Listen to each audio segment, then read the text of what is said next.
welcome to the PewterCast. I am Brent Allen, your host, joined as always, this time in the same room with my co-host, Ren Daxt. Ren, how's it going, buddy? It's going great. Never been better. This is so much more fun when we're together in the same room. It's just so much easier. I think the banter is better. It just makes for a better show.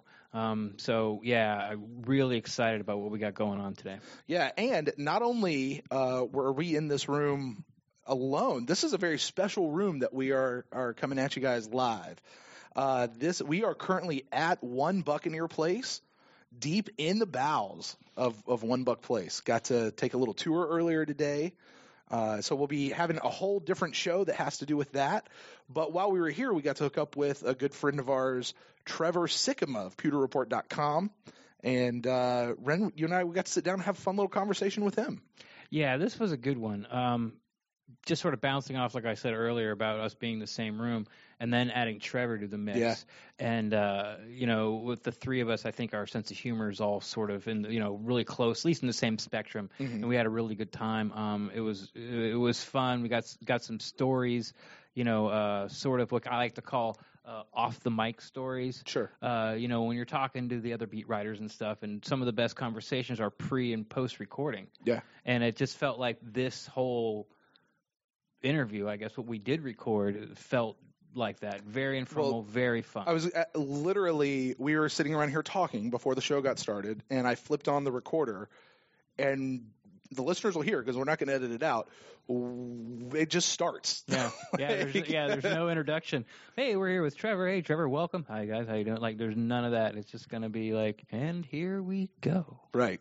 So, Ren, with that, why don't we go ahead? We'll roll the clip. You want to do the honors? And here we go.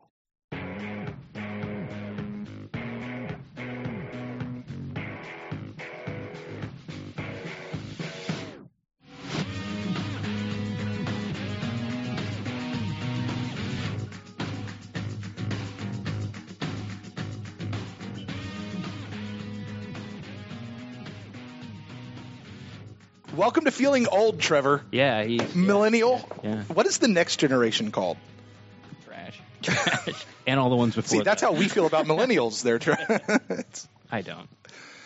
Unless they're wearing skinny jeans and they have a beard and they're all black. I cannot wait for the day that you are going to be talking to some little kid defending the musical and lyrical genius of Lil Yachty. Hell yeah, baby. Lil Boat 2 was one of the most influential albums of our generation.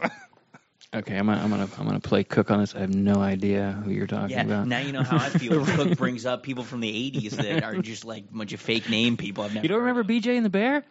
Oh, I do now, and I laughed so hard. Abe Gibran had no idea. He said that in this week's podcast too. Right, I heard it. Again. I looked it up. I took a screenshot of Abe Gibran in his shorty shorts and super tight nipples showing through his shirt. And send it to Mark. Yeah. Yikes! Can't unsee that. I do remember that kicker though. Which that one? Asian kicker from UCLA. Oh yeah. He couldn't make the transition from kicking off the tees in college. Back in college, he used to kick field goals off tees, and then we got to the NFL. He couldn't do it. Yeah. Interesting. Good story, right? Yeah. Mm-hmm. I brought this show to a screeching halt. Glad I'm recording right now. So, all right. Still channeling my inner Cook, apparently. All right, Trevor, you got any news for us over there, man? Any breaking news? Because here we are. We're at One Buc. Yes. Are we starting? Is this official now? Yeah, Friday. This is Friday afternoon, about 2:30. Anything as of right now that's not out on the webs yet. Don't bother breaking it on your website or your personal Twitter feed. No, because by the time it takes us to get this out, it'll be Monday. All right, everybody sit down for this. No. I mean, you guys, I tell people this a lot. It's been fun, relatively fun. Kind of like going through the mentions and seeing Bucs fans freak out. I mean, like, I love this stuff as much as anybody else does. Like, this is the speculation. Wait. You just said it's been fun going through the mentions, seeing Bucs fans freak out. Yeah. Okay. Yeah. No. Was that? No. That's my fun thing. for me. That's my thing. Okay. No. That's fun for me. Yeah, but I follow. Not to cut you off, but there's a couple of people I follow just because they're irate all the time. Well, I didn't do that. Like just because they're Buck fans and their takes are so bad and they're so angry all the time. That's why I follow them just for comedic purposes. Like you might be masking. That's like I might be. That's like borderline masking. I might be. I'll slip you the names after the show. Okay, and you'll see what I'm talking about. No, but it's like I'll wake up and it'll be like a couple of days ago when Jensen was visiting. He's like, "Have we heard anything about Jensen?" I'm like, "No, I don't have his hotel room booked. Like, I don't know. Like, I don't know what to tell you. He was in Tampa. He met with everybody. And I keep telling people, you will know when I know. Right. I'm not out here like giggling to myself. You know the things. But okay, so wait a minute. How does that work? Like, so when like, is it you have Bobby up in somebody's office who's like sneaking a text message under the table to say, "Hey, we're signing this." Like, is that how that kind of works, or do they send out an email that only goes to you guys? Work? How does one get a source? I'm not asking you to divulge your sources. I'm just wondering how they work. I mean, honestly, divulge them. Go ahead. Jason listens to every dinner episode. involved. This job, like every other job, is a lot about networking, and sometimes it's just That's what my garbage man says. Sure. It's a good connection to have. You never know. You never know. But it's kind of you meet people and you never know who's going to go where, and all of a sudden somebody can I had a friend who I had met a couple of years ago, and all of a sudden he now he worked for the Bucs for 2 years in their sales department or whatever. And not like that was a real a source to me or something. Right. Mm-hmm. But it's just this is somebody I just knew randomly. Now, hey, they work in the same building. They're on the other side of things. Who knows? So it can be stuff like that. Amongst other reporters, yes, they have people in the building who are probably close-ish to the situation. We do as well, and sometimes we'll probe them a little bit. We'll text them. We'll wonder if anything's going on. Sometimes they respond. Sometimes they don't. That's just the way kind of source things work. And you get a text message back that says, "No, we'll tell you when we know." Yeah, we see it gets flipped. There's a chain of how it goes, and so that's why we look smart. We don't, but yeah, that's kind of normally how it goes. But sometimes. We don't. People think that we get the news, all news, before anybody else. Sometimes it's just not the case. Sometimes the team will send out a press release and it's well, we found out when you found out, and that's just kind of how it goes. Like Will Clark yesterday. Right. I mean, there wasn't any scoopage on Will Clark coming back. There wasn't on Keith Tandy coming back, and we just stuff like that. Are you guys ever in the media room and all of a sudden you hear Stroud over there in the corner on the other side go, "I got something. You guys will find out in a minute." No. So, because that totally sounds like Stroud. I think that totally sounds like Stroud. He does his John Gruden impression. I'm trying to. Rick Stroud is actually really great. It's really good at it. He's really great. Wait, not just John Gruden? No, who else does he do? He does Ira, and it's really good. Can we go in there and get him right now? No, he's not over there. Dang. He does Ira, and it's really good. Yeah. His Jason Light's pretty good. He did a Culver House one the other day. That was really great. So I don't know. He just good at impressions. So I don't remember what we were. Yeah. Where were we on? We went off the track. Okay. No. Sources. So, have I ever been in the room? I think there was one time. I can't remember who the player was.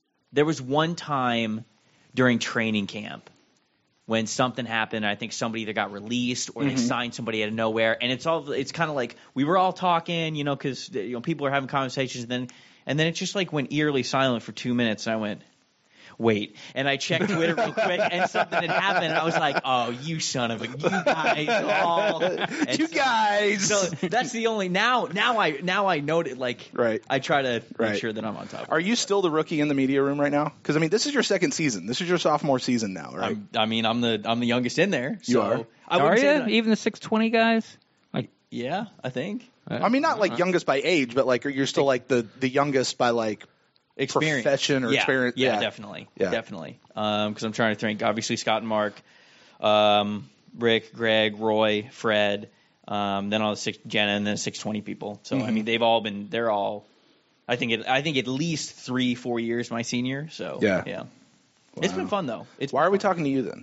Oh, wow. Because you were here and said yes. Man, you booked the gig. Because you're awesome. That's why. You booked the gig. It's the hair, Trevor, is really what it is. It's the true. Hair. Speaking of Bo Allen, love the addition. Let's talk about him. For the hair.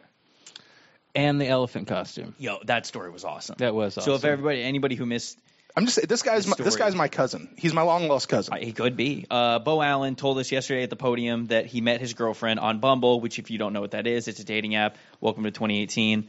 And he met her while his profile picture was him wearing an elephant costume.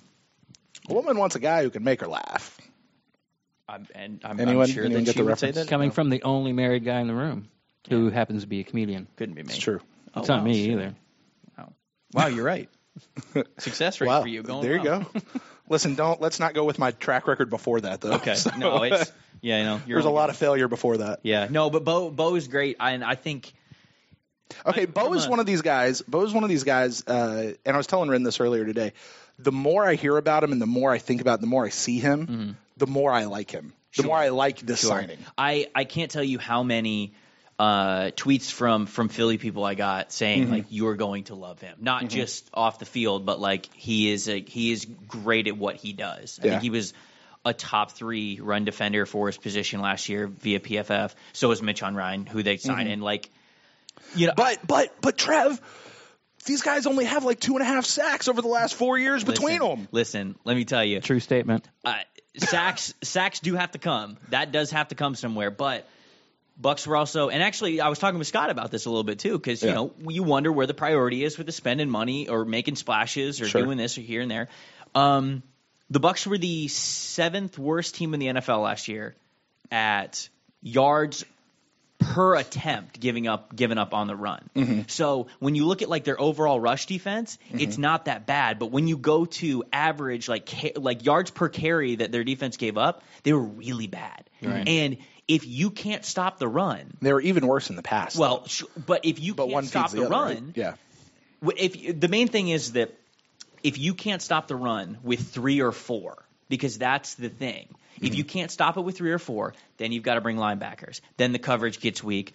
We already know they don't really have sacks. So now you're bringing a linebacker barely. Now you're bringing in help not to give you an advantage, just to get back to status quo. You're bringing help. Right. Then you're screwed in the secondary. You're screwed over where the linebackers are trying to cover all that stuff. And so that's when we go to that. What did we see last season? The 5-2, the 3-3-5. Yeah. No, but at one point, they were running some weird stuff. Mike Smith was just trying to get as creative as he possibly could. But that's the thing, and that's the thing with these signings too, is that I know people want to make a big splash, and I was one of those people too who said.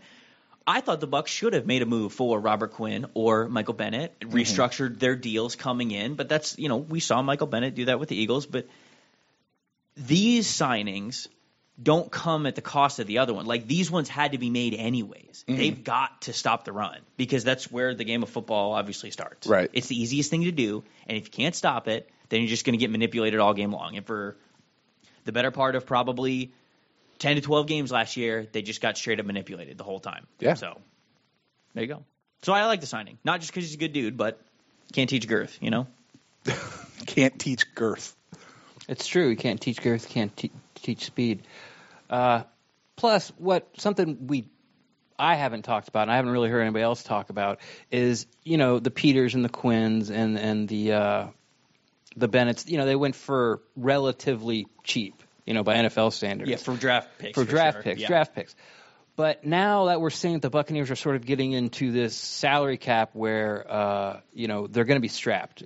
We've talked about it. I know you guys have talked about it on the PewterNation podcast about really if they sign Jensen, that's it. Like, there's no money. Right. There's no money left. Yeah. So when you have this 4th rounder that you're giving up, and when you bring these players in, they get a big contract. Okay, so that means, let's say, no Ryan Jensen.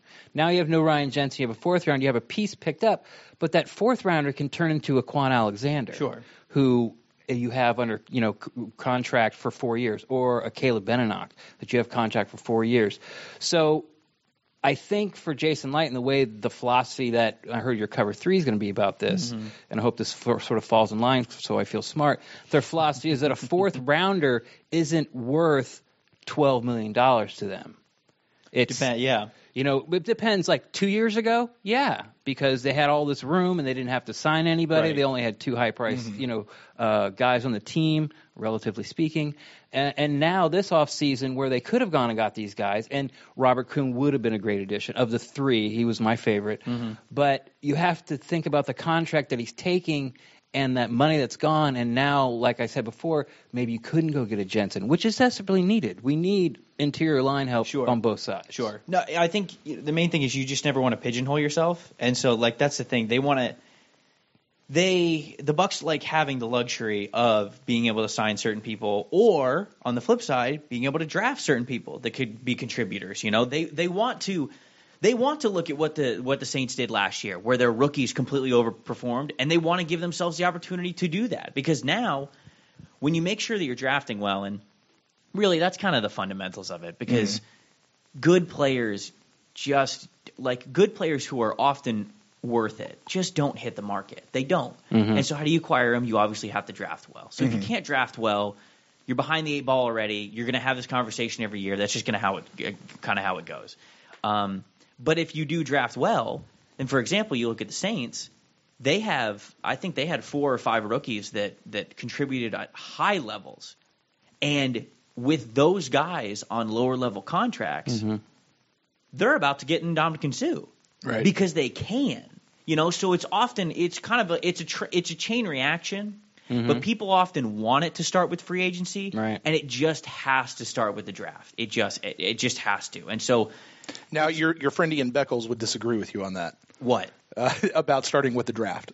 Because you were on his show. I listened to the episode where you were with Ian, and one of the points he was making was, your rookies that come in, you just sit them for a year. Well, you don't even. I mean, slight exaggeration. Right. He's also an old school kind of guy too. I hear what he's saying, because often what the Saints did, and the reason why it was so great is because it's not common. Often, yes, the rookies that you draft are in fact rookies, and they're going to take their beatings in their first year. But that doesn't mean, like, because he was saying we were having this conversation because he doesn't want the Buccaneers to rebuild. He's like, that can't be a thing. You spent the money last year. You did all this. He's like, his point was, don't talk to me about the draft. You're not going to get an impact player about the draft. So what I'm saying, you're not going to get one.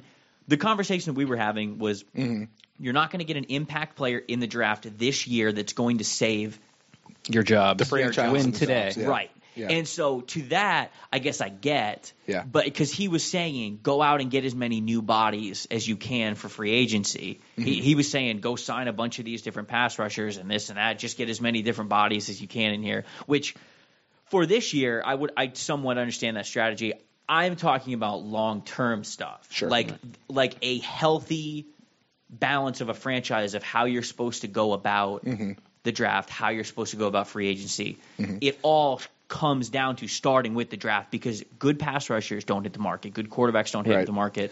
Well, to that point, you guys brought up on your show, I've heard a couple of other people starting to talk about it, and I want to make sure that we hit it too, Ren. If you look at you take any one of the other 31 teams, and you put down the people that we have signed this year, we got Mike Evans, Cameron Brate, Adam Humphries, and now add Bo Allen, Brent Grimes. Sure.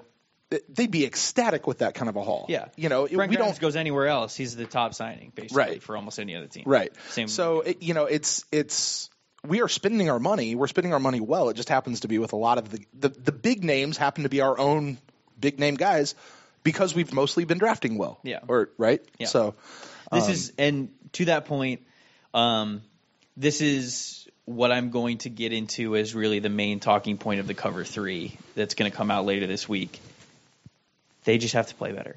Yeah. That's it. Yeah. The talent is on the team. Yeah. We said it all last year. Almost every single person had the Bucs making the playoffs last year. Worst record I saw around was 8-8. Worst record I saw. The talent is already on this team, and they're trying to take care of it. Okay. They just have to play better. So they got to coach better. So let's take that and let's transition, because you were at the Combine. Yep. And you were in Mobile for the senior thing Yep. going Can't on there.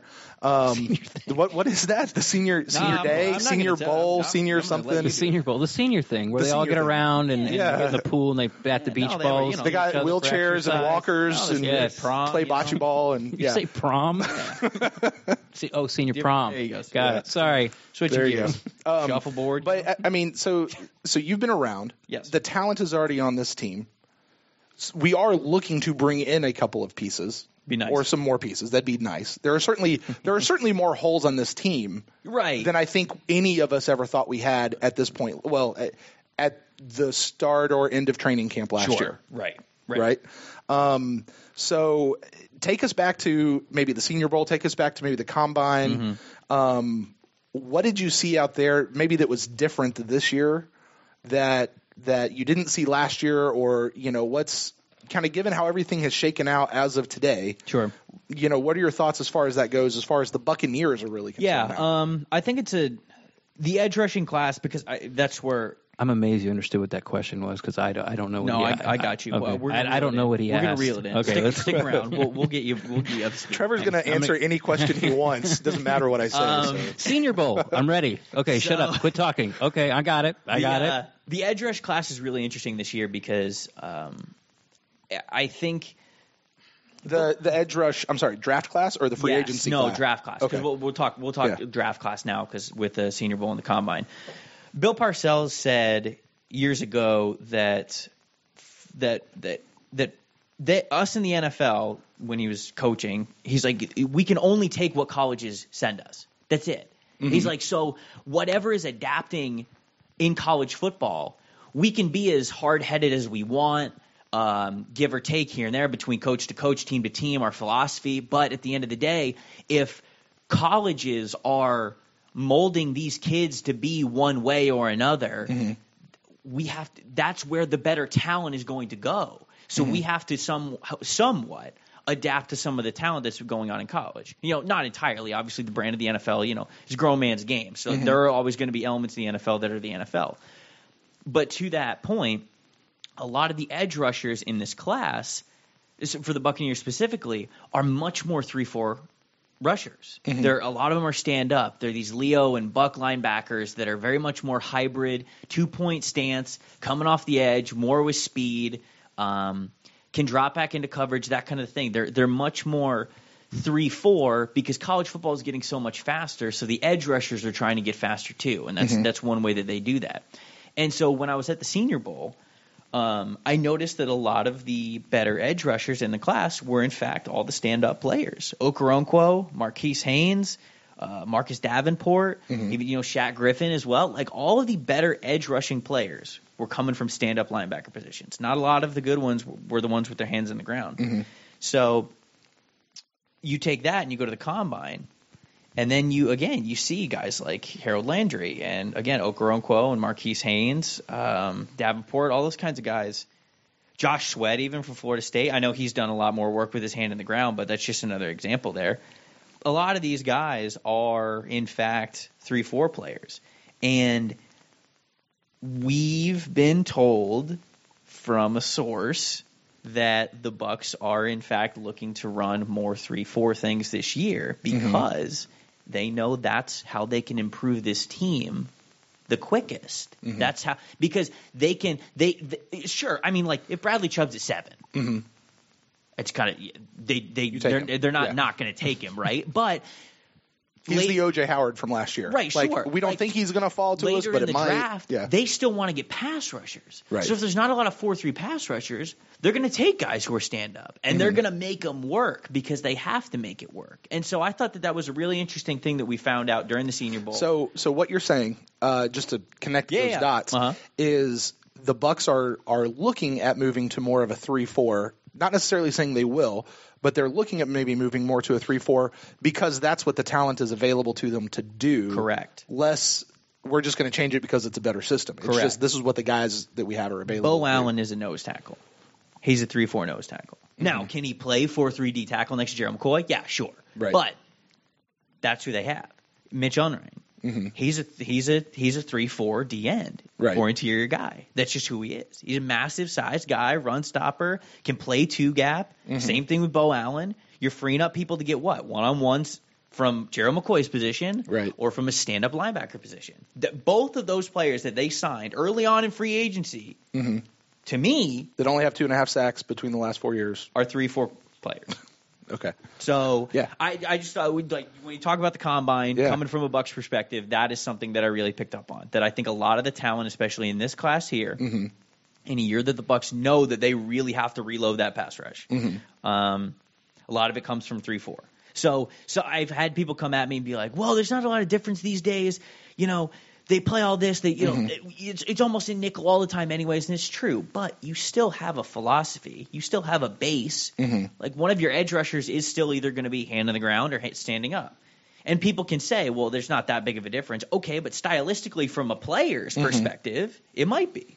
If a guy is much more comfortable coming from a stand up, you're probably looking at being more comfortable of a 3-4. So. Yes, it's going to be multiple all the time, but I was going to say, but truthfully, when we get to the season, we're going to see both. Oh, God, at various points, we're going to see both. It's not we're just going to get into this and stay there all the time. But they're going to, I think, acquire the players that have the most talent. If those are players that are more comfortable standing up from an edge rush position or coming from a 3-4, they're going to take them. And they're going to adjust their defense somewhat accordingly. Maybe make packages a little bit better, have rush a little bit.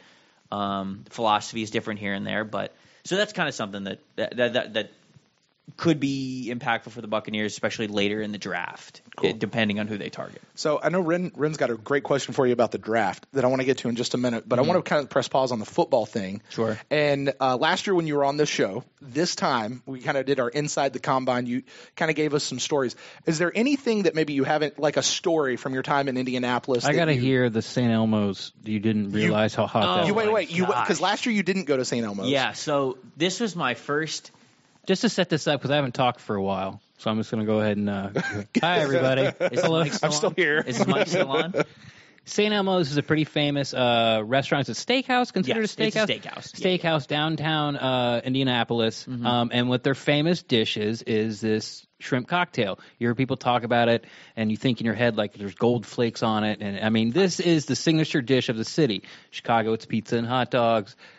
Indianapolis, it's a St. Elmo's shrimp cocktail. Trevor, you didn't get it last year. No. So this year, did you make it a point to go after it? Let's hear the story. So I love the Combine because it gives me a chance to meet up with a lot of my writer friends who live around the country, right? And so we all got together and we're like, hey, let's all get a reservation. Let's all do St. Elmo's this year. I was like, okay. So we go. Jerry Jones was in the building while we were there, by the way. So we were dining with Jerry. The Kool-Aid guy? Yeah. No. Both from Texas. So we all go to order, and our waiter comes up. He's like an older gentleman. You can tell he's been doing this a long time. You know, he basically. Okay, no, wait a minute. Like, set the scene. Like, is this like a nice place, yes. like tablecloths? This guy's wearing like a tuxedo or something, or is this like a sports bar? No, tuxedo. Okay. Like dimly lit room. You know, there's candles at all the tables. You know, like this is a nice steakhouse. Okay. So the appetizer is that you get is the shrimp cocktail, and it's these 4 jumbo shrimp. And I've had shrimp cocktail. Yeah, we've all had plenty shrimp of times in my life, right? And so, like, you know, there's a little bit of horseradish in there, but it's fine. You know, it gives a little bit of kick. We're fine. You know, it's not a big deal. So the thing comes, and it's smothered in their cocktail sauce. Oh, really? And, oh my God! It's like a soup. So it's basically like a soup. So there's 4 jumbo shrimp, and they're big shrimp. Are they real like big almost prawns? You don't know food enough to technically say that yes or no? How do I? He's a millennial. Yeah. So I just had to throw that in for Mark. No, it's bigger. They're about the size of my fist, I guess. Like from the side, you know, maybe a little bit bigger. And see everybody look at Trevor's fist now. This is a video podcast. I say this for people to just, as they're listening, all you have to look at your own fist. Just like, oh, okay, sure. It's about the size of my heart. Yeah, okay, sure.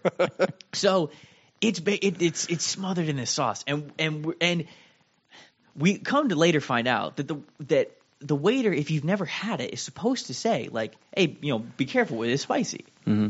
Our dude didn't care. Plopped on the table. He's like, here you boys go. Blah, blah, blah. And so I'm like, all right, cool. So he's watching. He went in another room to watch. I am starving, right? We knew we were going to St. Elmo's for a couple of days. So I'm like, I'm not eating like a good amount of time before we go because I'm going to enjoy this damn meal. And just so everybody knows, Trevor is, I don't want to call him a health nut, but he definitely carbs up. Like, so he eats a lot, you know. This is true. He does. True. He eats a lot. I don't want to tell you what we had at TGI Fridays, all you can eat apps, the 2 nights before we went to St. Elmo's.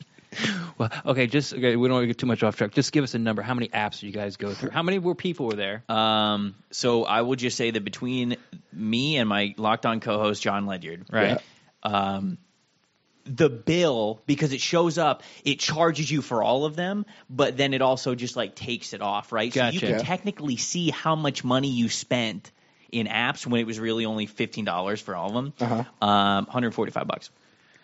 At TGI Fridays, that's hard to do. I'm hungry, and I know where we're going for lunch after this. All right. So shrimp cocktail. Shrimp cocktail. Yeah. It's basically like smarter than this thing.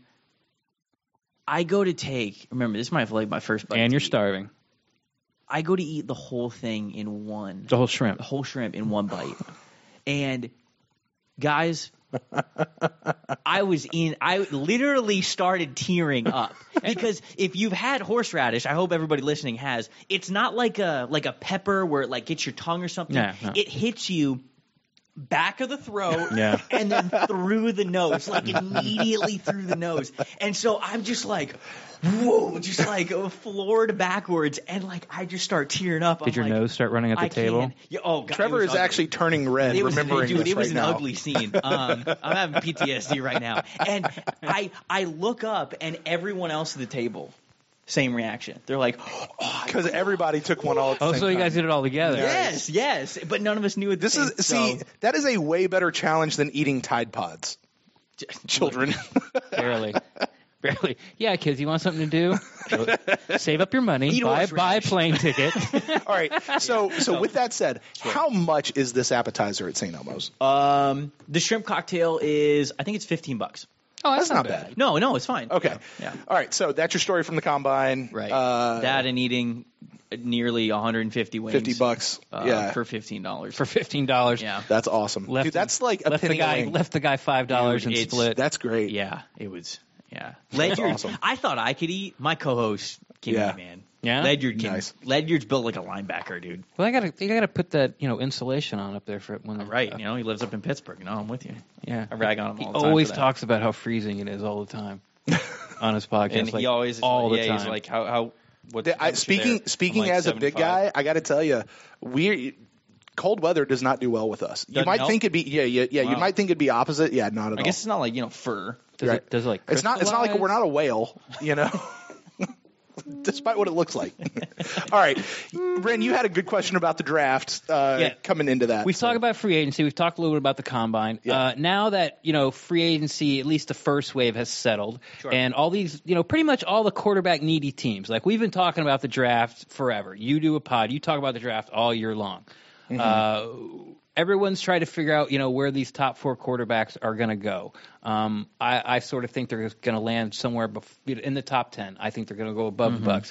But all these teams that were desperate for quarterbacks have pretty much gone out and gotten a quarterback. Sure. The Browns are saying, "Oh, Tyrod Taylor, he's a starter for sure," and it's like, okay, for what? Week 1? Right. Like, what does that mean? So after all these teams got these guys, so what we're talking about is pertaining to the Bucs draft pick. Any of these quarterback needy teams, do you see them going a different direction now that are ahead of the Bucs? Yeah, it's interesting how they always these questions get asked of all these teams. It's very interesting how they word them, right? Because it's like, well, is Tyrod Taylor a bridge quarterback? No, Tyrod's absolutely not a bridge quarterback. Tyrod is here to compete for the starting job and win us football games. So you guys still thinking about drafting a quarterback? Well, we're going to draft the best player we think can help us win games. Okay, thank you. John Elway. So that was what the Browns said. Right. John Elway at the Combine, he hasn't had very good luck with quarterbacks outside of Peyton Manning. And so somebody asked him at the Combine, they're like, hey, you're a former Super Bowl winning quarterback. I'm sure this is something you pride yourself off of, but you've had some bad luck with quarterbacks, And I think the way he said it is you've had some swings and misses with quarterbacks. And he keeps going with this question. Elway kind of smirks and he interrupts him. He's like, and I'm going to keep swinging too until I get one. So that makes me think that. That's better. That's better than a head coach looking at a media guy and saying, "Well, I didn't know that there was a timetable on when this had to happen." For the sake of kudos. Whoever asked that question, kudos to them for asking the question. Well, asking the question, but keeping the cool. Yeah. Because how many days was it? And it was like, boom, 40. And there was no disdain in the voice. For the sake of Trevor's job, we will let him not answer that. My follow-up would have been, well, yeah, there's not a time limit, but there is a time limit on coaches you can get because I'm not sure if you're aware, other teams are hiring other assistant coaches right now and have done that started 40 days ago. So like Noah's Ark, baby. So LA said, I was hits and misses, I'm going to keep swinging. As long as it rained. Yeah, biblical guy. No, but the world can get completely destroyed in 40 days. Can. True story. But no, it's okay. So to your point, me saying all that, having that backup, I don't think it affects it at all. I think these quarterbacks are still going to go top 7. I think the Bills trading up with the Bengals to 12, only giving up that first round pick, 12, 22, which is their other one, and then probably a third, fourth, whatever it is. That's plenty of ammo to move up to 2 or 3. Mm-hmm. So, do you think they're aiming that high? Yeah, I think they have to. It's true. Who did they pick up? Quarterback, A.J. McCarron. That's right. Yeah, okay. Who is, again, McCarron, I mean, if you're a quarterback and you're getting signed after Mike Glennon and Sam Bradford, you're clearly not because Mike Glennon put it that way. You know what I'm saying? If you're getting signed after Sam Bradford, Mike Glennon, Josh McCown, who got a 1-year deal, Teddy Bridgewater, who got a 1-year deal. If you're going after Teddy Bridgewater, who hasn't played in 3 seasons, 2 something, I don't know. Hey. Oh yeah. By the way, Brent, Teddy Bridgewater is Trevor's boy. Yeah. No, it's fine. But you're getting, to your point. Why are you packing up your stuff, Trevor? Where are you going? No, but if you're getting signed after a guy who has not put on a uniform in however long and taken snaps under center, real snaps under center. So I think that this is Brent backtracking. I think the Browns are taking a quarterback at 1. I think they've always taken a quarterback at 1. Correct. The Giants could. I actually have no idea though. We'll see. But that's the thing because the Giants could do anything. The Giants should absolutely take a quarterback. Do you think so? Yes. When are the Giants ever going to pick 2 again? Next year, if they don't pick a quarterback. You think? Well, how much are they improved? Ben McAdoo was terrible. So that roster is not not the world. That mustache was gold. I'm just saying, when you're a franchise that obviously expects to win. When would you? And you have Eli, who he's on the down, but again, you want a smooth transition. You don't want what are we doing in here talking about all this damn Giants football? Well, let's get back to the Bucs football in here, damn it. Sorry. All right, so cameo. Sorry, Browns quarterback. Giants could go quarterback. Colts, I think they end up trading back because I think Ballard wants more draft picks because that's where he makes his money. So I think they're going to move back with the Bills. Bills are going to go to 3. They're going to take a quarterback. 4's going to be the Browns. They're not going to take one at 4. They're going to take a good player available. We'll see. Broncos could take one. Jets could take one. I don't think it changes anything. I think this is in fact best case scenario for the Bucs at 7. And the thing people aren't talking about, Arizona could still move up. Yeah. Miami could still move up. Right. Miami is going to look for a quarterback in this draft, 100%. So these are all teams. And then at that point, you get into teams that are still looking to get up once the Bucs pick. And anytime you're dealing with a desperate team that wants to move up for a quarterback, that price is high. Yes, that's what a lot of people I think don't understand. Early on in this situation, it's the Bucs would trade back and take, get the Bills 22nd, they keep their 21st, and then get a 4th. And it's no. Did you just not see what happened to the Bears last year? Yeah. That was they went up one spot. Pick. Yeah. One spot. Yeah. So people talked about a month ago, they were like, what if the Bucs traded up to get Bradley Chubb? Yeah. They can't do that because them trading up for Bradley Chubb would be them bidding against teams who are trading up for a quarterback. Right. Good point. That's so all of a sudden, like, you know, if the Colts go, hey, we're trading 3, Chubb's on the board. What Arizona and what Miami and what Buffalo are going to be offering is going to be for a quarterback. Right. And what the Bucs would offer would not be for a quarterback. And so at that point, you're bidding against a player you're not even going to pick. Right. So you'd be stupid to make that anyway. You never want to be in that. You never want to be in that scenario. Ever. So, yeah. To answer your question, no, I think that this offseason is actually set up pretty well for the Bucs to get a really damn good player at 7 if they stay there. So, which, man, I feel like I've heard that somewhere before. Yeah, okay. I'm not really sure what you're talking about. It could have been us. Could have been either way. The Bucs are getting a damn good player at 7, or we're trading back and picking up a whole hell of a lot more picks. You know, picking up some and still getting good players. Sure. I mean, so obviously everyone's high on Chubb. So let's try to figure out a situation, like a realistic situation. Mm-hmm. So obviously the biggest threat for the Bucs getting Chubb is the Colts.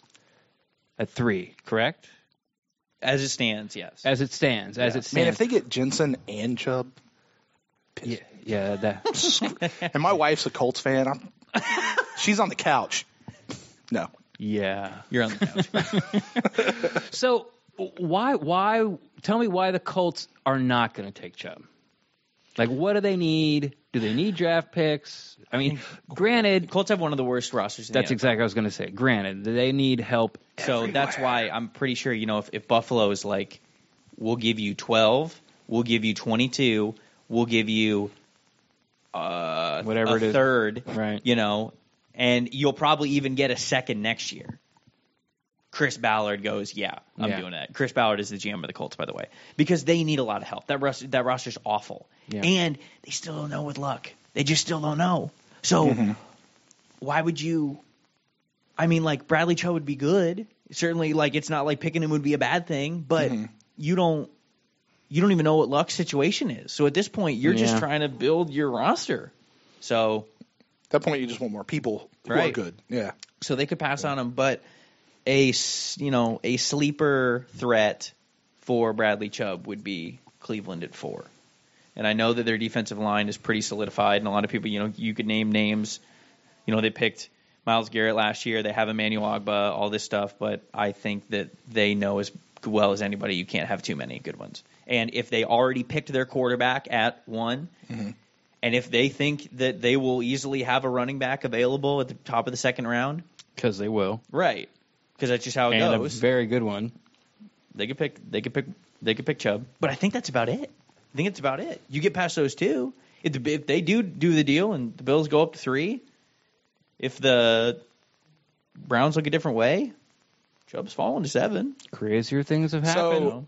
So what's your prediction between at 7? Let's say the Bucs stay there, they don't trade down. Okay.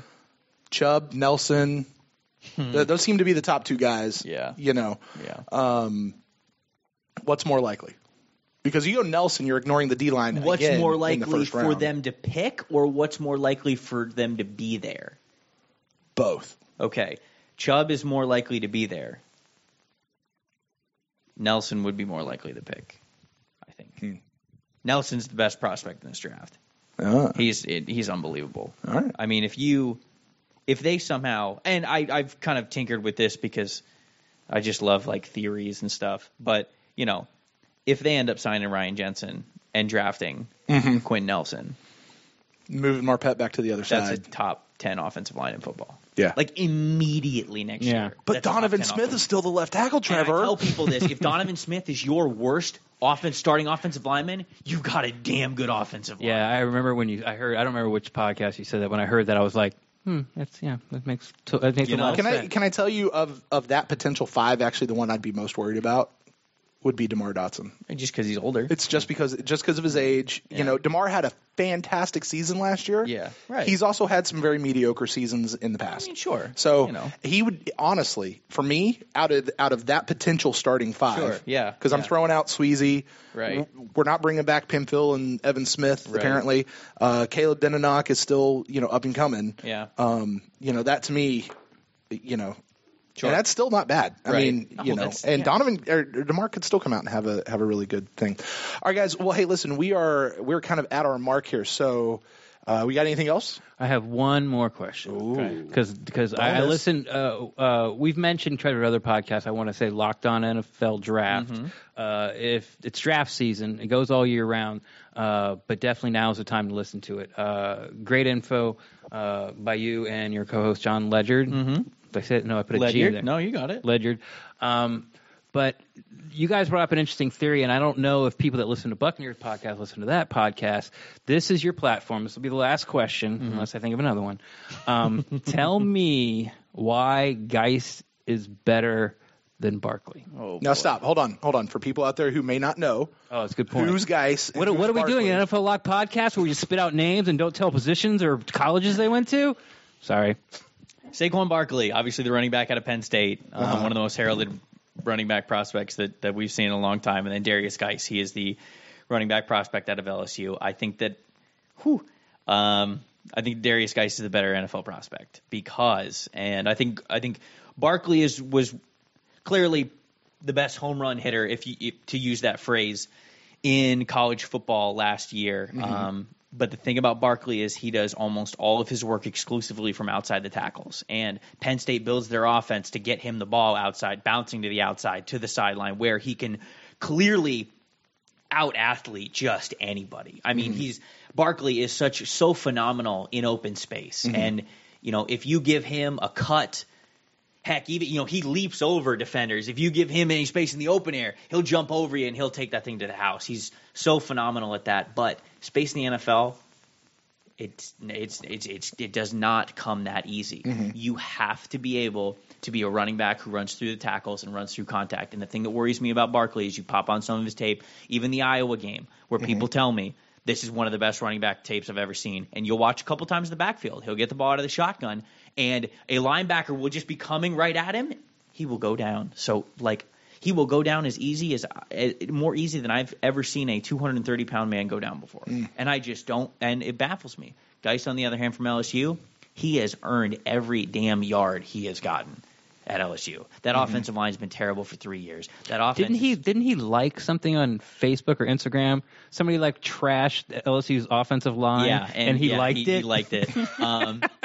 But this is a pure between the hell when he was there with Fournette's last year, Geist was the better running back. Yeah. And the only reason you didn't hear a lot more about him this year, he played through a lot of injuries, and every single team they faced stacked the box. No running back in the NFL got more yards per average in a quote-unquote stacked box, which is 7 or more defenders, than Darius Geist. NCAA. You know who is second to last in that category?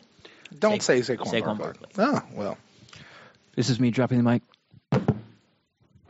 Sorry. Ow. Hope that didn't hurt. I didn't think For it would be everyone that who's loud. listening who eardrums just blew. Barkley is a Sorry. phenomenal running back. Yeah. I'm not saying that he's not. I'm not saying that he's not going to be a good NFL running back. But I'm saying that to think that he is otherworldly and has no flaws Best prospect ever at the running back is position.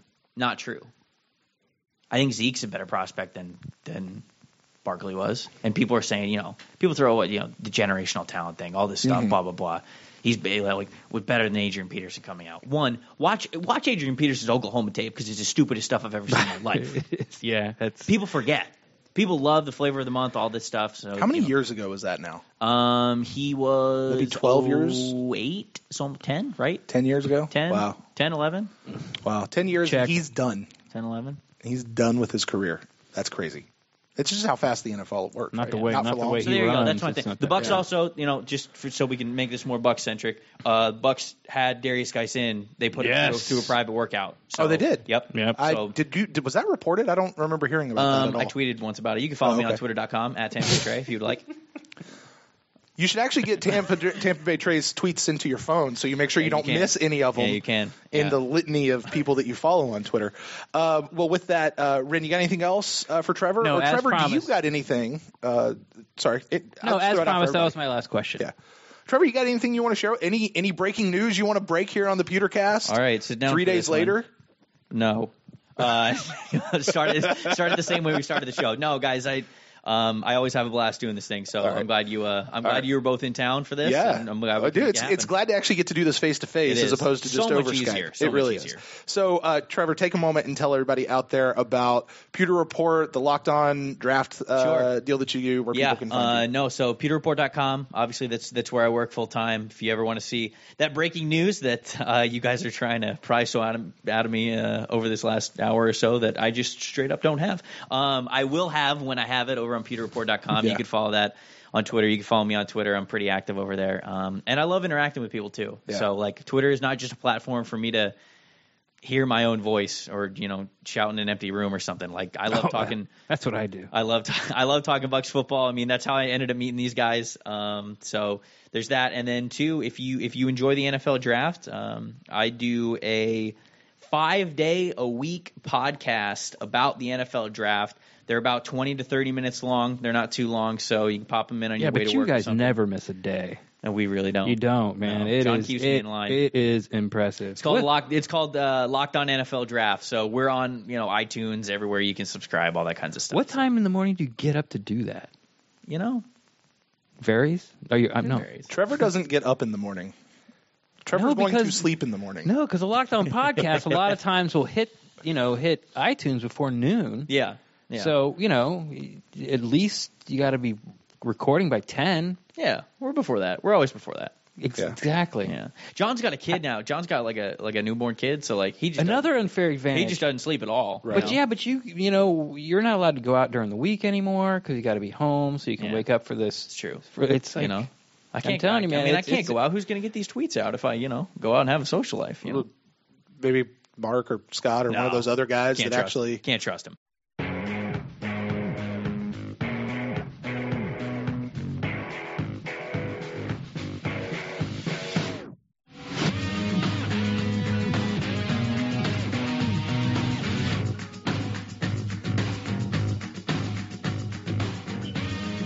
All right, well, that was Trevor Sikkema, PewterReport.com. Ren, fantastic conversation by him. I guess we're just going to kind of wrap up the show here. You got any thoughts coming out of that, or where can the people find you out there on the internet? That was so much fun. Best way to find me is on Twitter, at Rendax, REN_DAXT. I'm always down to talk Buccaneers football. And you guys can find me personally at Brent Allen Live across all the social medias. And if you want to get in touch with us at the show, you can find us on Twitter at ThePewterCast or on Facebook.com/ThePewterCast.